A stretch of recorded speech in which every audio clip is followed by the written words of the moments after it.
ఓం గం గణపతియే నమః. శ్రోతలకు నమస్కారం. మన ఛానల్కు స్వాగతం. భవిష్య మహాపురాణం 22వ భాగం యజ్ఞమండల నిర్మాణం పక్షి దర్శన ఫలం. సూతుడు మునులకు ఇంకా ఇలా చెప్పసాగాడు. బ్రాహ్మణోత్తములారా, ఇప్పుడు మీకు పురాణ వర్జితమైన మండల నిర్మాణ విషయాన్ని వివరిస్తాను. బుద్ధిమంతుడైన వ్యక్తి చేతితోనే కొలతలు తీసి మండల పరిమాణంపై ఒక నిశ్చయానికి రాగలడు. ఆయా స్థానాలలో అవసరమనిపించిన రక్తాది వర్ణాలను పూసి ఉంచాలి.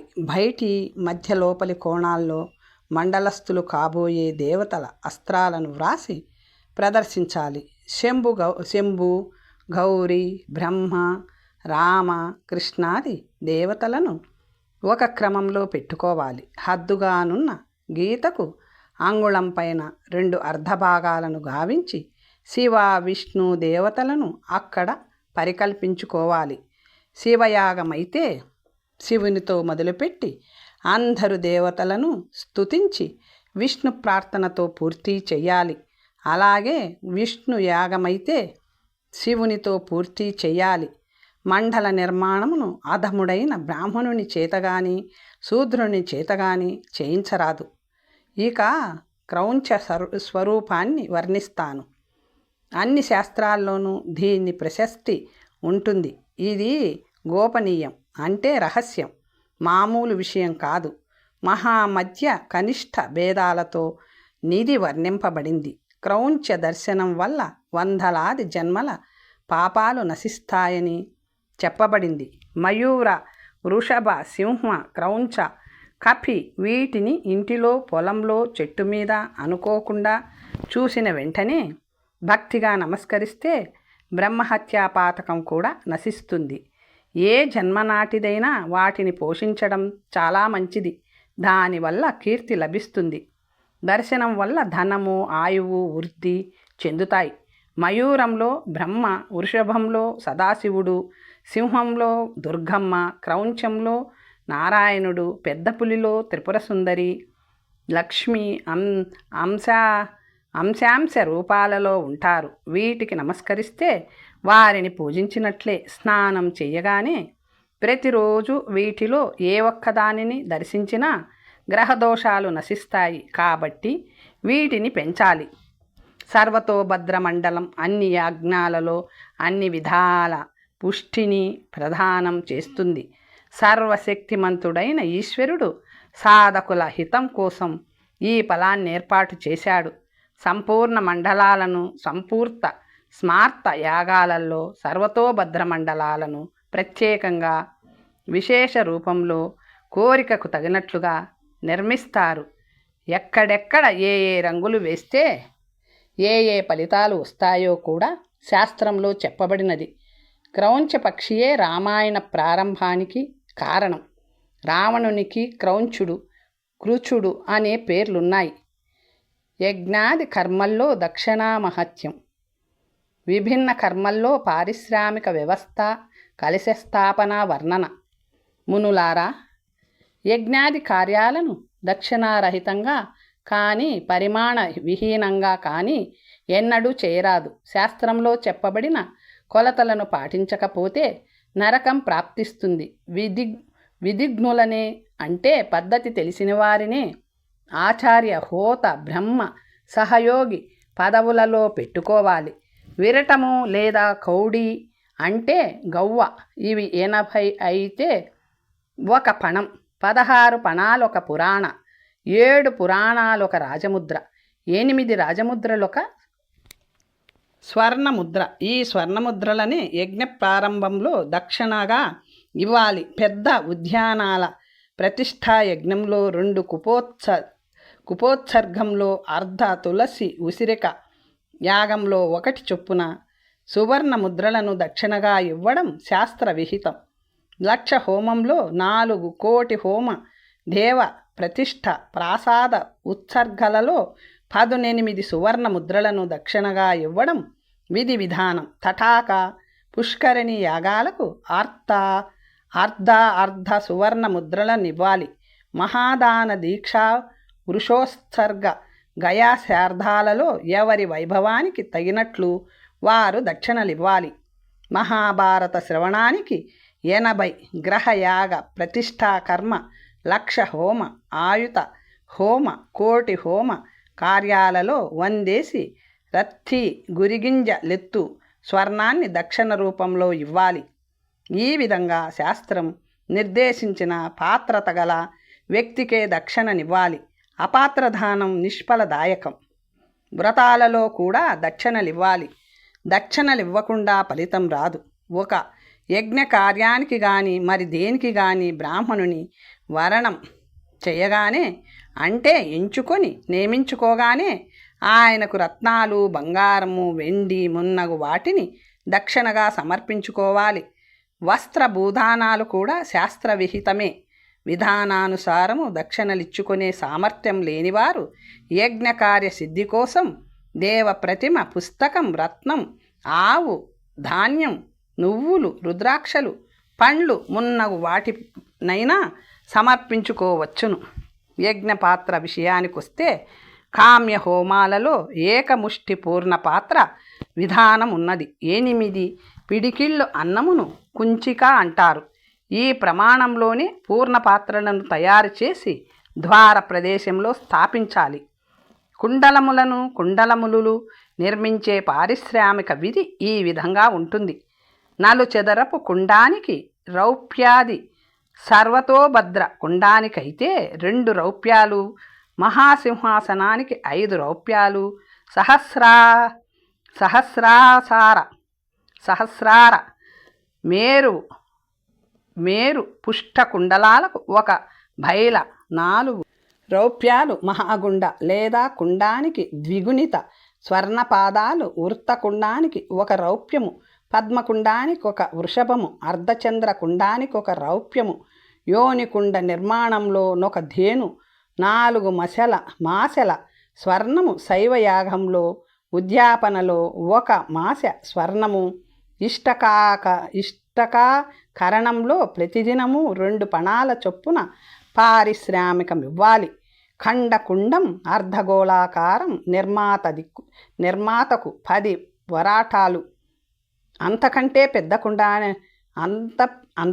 పెద్ద కుండానికి 1 కాకిణి, 7 చేతుల కుండ నిర్మాణంలో 1 పణం, పెద్ద కూప నిర్మాణంలో ప్రతిదినం 2 పణాలు, గృహ నిర్మాణంలో ప్రతిరోజు 1 గురిగింజంత బంగారం రంగులు వేయడానికి 1 పణము ఇవ్వాలి. బ్రాహ్మణులారా, ఇక కలిసె విషయంలో నిశ్చితాభిప్రాయాలకు వద్దాం. కలిసెను సక్రమంగా వినియోగించడం సకల శుభ మంగళప్రదాయకం.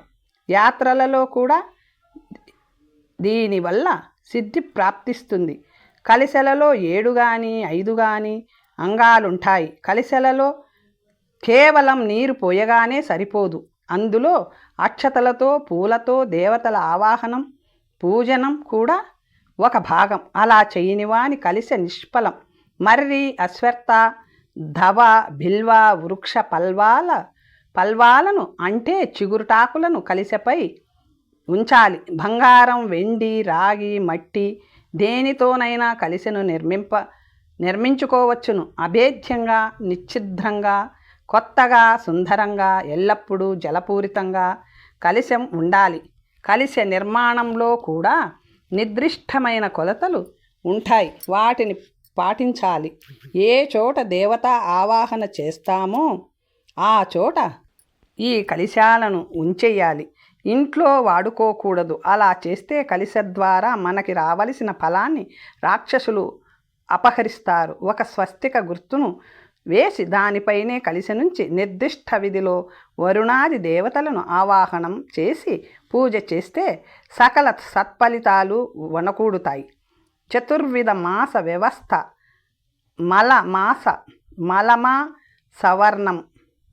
మలమాస వర్ణన. బ్రాహ్మణోత్తములారా, ఇప్పుడు నేను వివిధ ప్రకార మాసాలను వర్ణిస్తాను. ఇవి 4 ప్రకారాలు. చాంద్ర, సౌర, సావన, నక్షత్ర, శుక్ల, పాడ్యమి నుండి అమావాస్య దాకా చంద్రమాసం అనబడుతుంది. సూర్యుడు 1 సంక్రాంతి నుండి మరొక సంక్రాంతిలో ప్రవేశించేదాకా సాగే కాలం సౌరమానం అనబడుతుంది. పూర్తిగా 30 దినాలు శ్రావణ మాసం. అశ్విని నుండి రేవతి దాకా కాలం నక్షత్ర మాసం. ఒక సూర్యోదయ కాలం నుండి మరొక సూర్యోదయం దాకా పట్టే కాలాన్ని శ్రావణ దినం అంటారు. ఒక తిథిలో చంద్రుడెంతసేపు ఉంటాడో ఆ కాలం చాంద్రాది దివసం అవుతుంది. రాశిలో 3వ భాగం సౌరాదినం. ఒక దినము పగలు ఒక రాత్రి కలిపి అహోరాత్రం అవుతుంది. ఏ తిథి నుండైనా మొదలెట్టి 30 దినములను లెక్కపెట్టగా వచ్చే కాలం శ్రావణ మాసం అనబడుతుంది. ప్రాయశ్చిత్తాలలో అన్నప్రాసనకు, మంత్రోపాసనకు, రాజకర గ్రహణానికి, వ్యవహారాల్లో, యజ్ఞాలలో, దినగణనాదులకు శ్రావణ మాసమే గ్రహింపబడుతున్నది. వివాహాది సంస్కారాలకు, యజ్ఞవ్రతాది సత్కర్మలకు, స్నానాదులకు సౌరమాసాన్ని గ్రహిస్తారు. పార్వణలకు, అష్టకా శార్థాలకు, సాధారణ శార్థాలకు, ధార్మిక కార్యాదులకు చాంద్రమాసమును అనుసరిస్తున్నారు. చైత్రాది మాసాలలో తిథిని బట్టి వివాహితమైన కర్మలను చాంద్రమాసం లెక్క ప్రకారం చెయ్యాలి. సోమ పితృగణ కార్యాదులను నక్షత్ర మాసానుసారం చేయడం ప్రశస్తం. చిత్ర నక్షత్రయోగంతో చైత్రి పూర్ణిమ వస్తుంది. దాని పేరిట చైత్రమాసం ఏర్పడింది. చైత్రాది 12 చాంద్రమాసాలు ఆయా నక్షత్రాల పేరిటనే వ్యవహరింపబడుతున్నాయి. ఏ నెలలోనైతే పౌర్ణమి యోగించదో ఆ నెల ప్రజలకు, పశువులకు అహితకారి. ఏ 30 రోజుల్లో సంక్రమణం ఉండదో దానిని మలిముల్చ, మలమాస, అధికమాస, పురుషోత్తమ మాస నామాలతో పిలుస్తారు. దీనితో సూర్యునికి ఎటువంటి సంక్రాంతి ఉండదన్నమాట. ఇది 32 మాసములకొక మారు రావచ్చు. ఈ మాసంలో ప్రేత క్రియలను, సపిండిన క్రియలను చేసుకోవచ్చు. ఈ కాలంలో యజ్ఞ వివాహాది క్రియలు జరగవు. తీర్థస్నానాలు, దేవదర్శనాలు, వ్రతాలు, ఉపవాసాలు, సీమంతోన్నోపనయనము, ఋతుజ శాంతి, పుంసవన, పుత్రాదిక ముఖదర్శనము చేయవచ్చు. వ్రతారంభం, ప్రతిష్ఠ, చూడాకర్మ, ఉపనయనం, మంత్రోపాసన, వివాహం, నూతన గృహ నిర్మాణం, గృహప్రవేశం, ఆవులను గ్రహించుట, ఆశ్రమాంతరంలో ప్రవేశం, తీర్థయాత్ర, అభిషేక కర్మ, వృషోత్సర్గము, యజ్ఞయాగాదులు ఇవన్నీ మలమాసంలో నిషిద్ధాలు. అలాగే శుక్రస్థ దాని వ్యార్థక బాల్యత్వములపై కూడా నిషేధం ఉంటుంది. కర్కరాశిలోని సూర్యుడు రాగానే భగవంతుడు శయనిస్తాడు. తులారాశిలోకి రాగానే నిద్రను త్యజిస్తాడు. కాల విభాగం, తిథి నిర్ణయం, పుణ్యప్రద కృత్యాలు. మునులారా, దేవకార్యాలైన పితృకర్మలైన కాలమును బట్టి సంపన్నులవుతాయి. నియత సమయంలో చేస్తేనే ఏ కర్మైనా కార్యమైనా పూర్ణ ఫలాన్ని ఇస్తుంది. ఎంత బాగా చేసినా, ఎంత స్వర్ణాన్ని వేసినా కాలం కాని కాలంలో చేసే పని 3 లోకాల్లో ఎక్కడా ఫలము నియ్యదు. కాబట్టి కాల విభాగ వర్ణన మిక్కిలి ఆవశ్యకము. కాలము అమృత రూపం, భగవంతుని అన్యతమ స్వరూపము అయినప్పటికీ ఉపాధి భేదాలతో అది దీర్ఘ, లఘు, మున్నగు అనేక రూపాల్లో విడగొట్టబడింది. తిథి, వారం, నక్షత్రం, రాత్రి, పగలు అన్ని కాలము యొక్క అంగములే. పక్ష, మాస రూపాల్లో వర్షాంతరములతో కాలం వస్తూనే ఉంటుంది. కాబట్టి ఈ రూపాలే సర్వకర్మ సాధనాలు.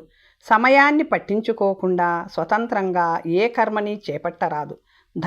ధర్మాల ముఖ్యద్వారం కాలమే. తిథి మున్నగు కాల విశేషాల్లోనే విహిత, నిషిద్ధ కర్మలు చెప్పబడ్డాయి. విహిత కర్మలను పాటించేవారు స్వర్గానికి వెళితే, విహితాన్ని త్యాగం చేసి నిషిద్ధ కర్మలను చేసేవారు అధోగతికి పోతారు. పూర్వాహ్న వ్యాపి నీ తిథిలో పూర్వాహ్న వ్యాపిని తిథిలో వైదిక క్రియలను చెయ్యాలి.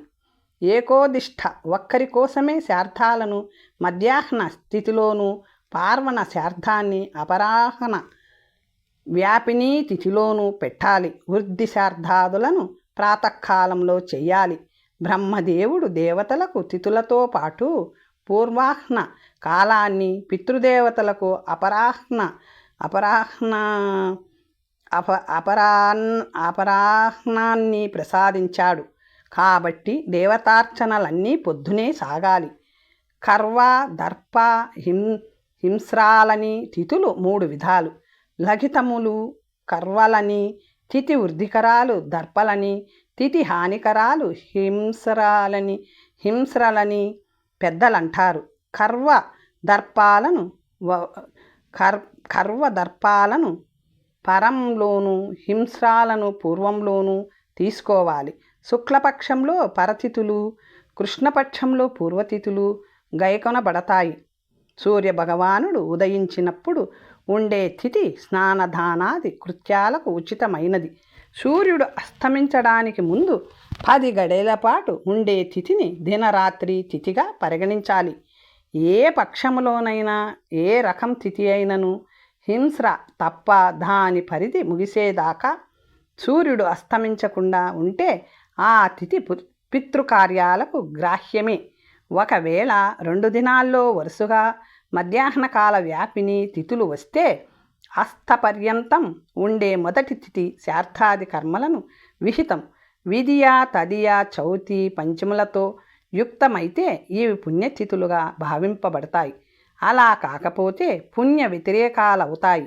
షష్ఠి పంచమితోనూ, అష్టమి సప్తమితోనూ విద్ధమైతే, అలాగే ఏకాదశి దశమితోనూ, చతుర్దశి త్రయోదశితోనూ, అమావాస్య చతుర్దశితోనూ విద్ధమైన ఆ సమయాలలో ఉపవాసం చేయరాదు. మొండికేసి చేస్తే పుత్ర కలత్ర ధనాలకు నష్టం వాటిల్లుతుంది. భార్యాపుత్రులు లేనివాడికి యజ్ఞమందు అధికారం లేదు. సూర్యుడు ఉదయించినప్పుడుండే తిథి స్నాన అధ్యయన దానాలకు శ్రేష్టం. అలాగే కృష్ణపక్షంలో సూర్యుడు అస్తమించినప్పుడుండే తిథి స్నానదానాది కర్మలకు పితరులకు మంచిదని చెప్పబడింది. బ్రాహ్మణులారా, ఇప్పుడు నేను బ్రహ్మచేత చెప్పబడిన శ్రేష్ఠ తిథి వర్ణనను మీకు అందిస్తాను. ఆశ్వీయుజ, కార్తీక, చైత్ర, మాఘ మాసాలలో చేసే స్నానాలు, దానాలు, శివ విష్ణు పూజనాలు 10 ఫలితాన్నిస్తాయి. పాడ్యమి నాడు అగ్నిదేవుని పూజించి హవనం చేస్తే అన్ని రకాల ధాన్యాలు వృద్ధి పొంది కోరుకున్నంత ధనం లభిస్తుంది. శుక్ల తదియ గురువారంతో యోగించిన నాడు విధిపూర్వకంగా అగ్నిదేవుని పూజను నక్తవ్రత సహితంగా చేస్తే కోరుకున్నంత ఐశ్వర్యం లభిస్తుంది.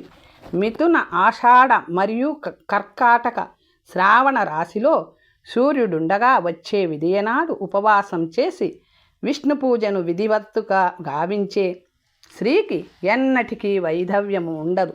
శ్రావణ కృష్ణ విధియ దీనినే అశూన్యశయన ద్వితీయ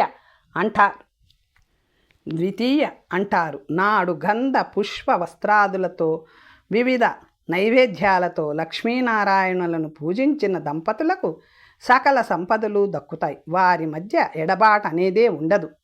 వైశాఖ శుక్ల తదియనాడు గంగా స్నానం చేసిన వారు పాప విముక్తులవుతారు. వైశాఖ తదియ స్వాతి నక్షత్రం మరియు మాఘ తదియ రోహిణీయుక్తం మరియు ఆశ్వయుజ తదియ వృషభ రాశి యోగించిన దినాల్లో చేసే దానం అక్షయ ఫలాన్ని ఇస్తుంది. విశేషించి ఈ గడియల్లో అవిష్యాన్నమును, మోదకాలను దానమిచ్చిన వానికి తిరుగే ఉండదు. అప్పుడే బెల్లం, కర్పూరయుక్త జలదానం చేసిన వానిని విద్వాంసులే ప్రశంసించే జీవితం వరిస్తుంది. దేహాంతంలో బ్రహ్మలోకం ప్రాప్తిస్తుంది. అక్కడ కూడా పూజలందుకునే భాగ్యం లభిస్తుంది.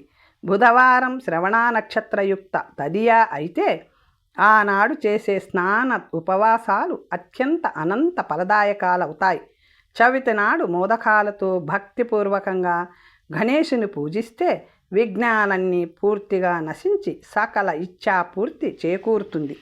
శ్రావణ శుక్ల పంచమి నాడు 2 ప్రధాన ద్వారాలను, వాటి ముందలి ప్రదేశాలను ఆవు పేడతో చక్కగా అలికి ఆరిన పిమ్మట అక్కడ నాగదేవతల బొమ్మలను గీసి పాలు, పెరుగు, సింధూరము, చందనము, గంగాజలము సుగంధ ద్రవ్యాలతో నాగపూజ చేస్తే ఆ కుటుంబం నిర్భయంగా జీవించవచ్చు. వారి ప్రాణాలకు గొప్ప రక్షణ ఉంటుంది. శ్రావణ కృష్ణ పంచమి నాడు ఇంటి ఆవరణలో వేపాకులతో మానసాదేవిని పూజించిన వారికి సర్పభయం ఉండదు. భాద్రపద షష్ఠి నాడు స్నానాలు దానాలు చేయడం వల్ల అనంత పుణ్యం లభిస్తుంది. విప్రులారా, మాఘ మరియు కార్తీక షష్ఠి నాడు ఏ వ్రతం చేసినా ఈహపరలోకాలలో ఆసీమమైన యశస్సు లభిస్తుంది. శుక్ల సప్తమితో సంక్రాంతి యోగించిన నాడు ఆ పుణ్యదినాన్ని మహాజయ అని, సూర్యప్రియ అని వ్యవహరిస్తారు. భాద్రపద సప్తమి అపరాజిత. ఏ సప్తమి లేదా షష్ఠి ఆదివారంతో యోగించినా అది లలితానామక దినం అవుతుంది. ఆ రోజున చేసే పుణ్యకర్మలను పుత్ర పౌత్రాభివృద్ధి మహాపుణ్యము ఫలాలుగా వస్తాయి. అష్టాదశ భుజయ అయిన మాతను ఆశ్వయుజం మరియు కార్తీక శుక్ల అష్టమి దినాల్లో పూజించాలి. ఆషాఢ శ్రావణ శుక్ల అష్టమి దినాల్లో చండికాదేవిని ప్రాతకాలమే స్నానం చేసి అత్యంత భక్తి భావనతో పూజించి రాత్రి అభిషేకాలు చేయాలి. ఫలితాలు చెప్పబడలేదు. చైత్ర శుక్ల అష్టమి నాడు అశోక పుష్పాలతో మృణన్మయీ భగవతీదేవిని అర్చిస్తే అన్ని రకాల శోకాలు దూరమైపోతాయి. శ్రావణ మాసంలో కానీ సింహ సంక్రాంతిలో రోహిణీయుక్త అష్టమి అనే అత్యంత ప్రశంసావాహ దినాన గాని పూజలు చెయ్యాలి. ప్రతి నవమి నాడు దేవీ పూజలను గావించాలి. ఫలితాలు చెప్పబడలేదు. కార్తీక శుక్ల దశమి నాడు శుద్ధ ఆహారాన్ని మాత్రమే స్వీకరించే వారికి బ్రహ్మలోక ప్రాప్తి కలదు. జ్యేష్ఠ శుద్ధ దశమిని గంగా దశాహార అంటారు. ఆశ్వీయుజ దశమికి విజయదశమి అని, కార్తీక దశమికి మహాపుణ్యం దశమి అని ప్రసిద్ధ నామాలు ఉన్నాయి. ఏకాదశి వ్రతం చేయడం వల్ల సర్వపాపాలు నష్టమైపోతాయి. ఈ వ్రతానికి దశమి నాడు జితేంద్రియులై ఉండి ఒక పూటే భోజనం చెయ్యాలి. మరునాడైన ఏకాదశి నాడు పూర్తిగా ఉపవాసముండి ద్వాదశి నాడు పారణ చెయ్యాలి. ద్వాదశి తిథి ఒక్కటే 12 రకాల పాపాలను దగ్ధం చేస్తుంది. చైత్ర శుక్ల త్రయోదశి నాడు అనేక పుష్పములతో ఇతర సామాగ్రితో కామదేవుని పూజ చేయాలి. దీనిని అనంగ త్రయోదశి అంటారు.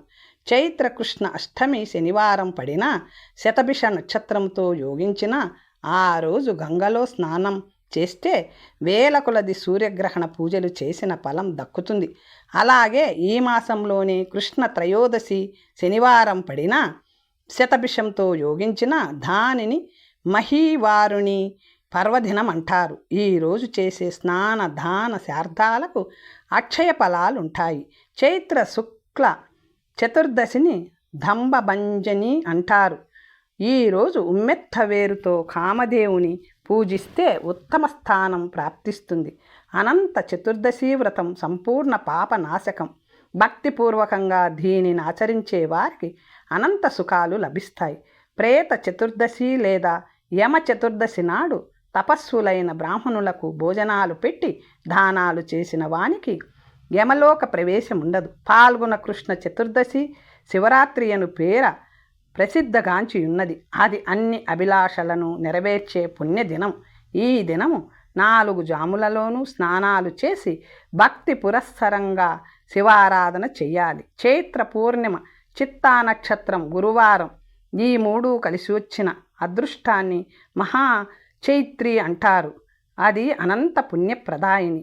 ఇలాగే విశాఖాది నక్షత్రాలతో కలిసి వచ్చు వైశాఖి, మహాజ్యేష్ఠ వంటి 12 పున్నములు ఉంటాయి. ఈ సమయాలలో చేసే స్నాన దాన జప నియమాది సత్కర్మలకు అక్షయ ఫలితాలుంటాయి. విష్ణులోకంలో 10 కాలాల పాటు కానీ అక్షయంగా కానీ ఉండే భాగ్యం అబ్బుతుంది. ఎందుకంటే పున్నములు చేస్తే పితరులు తృప్తులవుతారు. హరిద్వారంలో జరిగే మహావైశాఖి పర్వదినోత్సవం విశేష పుణ్యమును ప్రసాదిస్తుంది. ఈ విధంగానే శాలగ్రామ క్షేత్రంలో మహాచైత్రి, పురుషోత్తమ క్షేత్రంలో మహాజ్యేష్ఠి, శృంఖల క్షేత్రంలో మహాషాఢి, కేదారంలో మహాశ్రావణి, బదరికా క్షేత్రంలో మహాభాద్రి, పుష్కర కన్యాకుబ్జాల్లో మహాకార్తీకి, అయోధ్యలో మహామార్గశీర్షి, మహాపౌషి, ప్రయాగలో మహామాఘి, నైమిషారణ్యంలో మహాపాల్గుని పూర్ణిమ విశేష ఫలదాయకాలన్నీ అక్షయ ఫలాలనిస్తాయి. ఆశ్వీయుజ పూర్ణిమను కౌముది అంటారు. ఈరోజు ఈ పర్వాలలో చేయబడి శుభాశుభ కార్యాలన్నీ చంద్రోదయ కాలంలో అన్ని నియమాలు పాటిస్తూ లక్ష్మీ పూజ చేయాలి. ప్రతి అమావాస్య నాడు తర్పణాలు ఇవ్వాలి.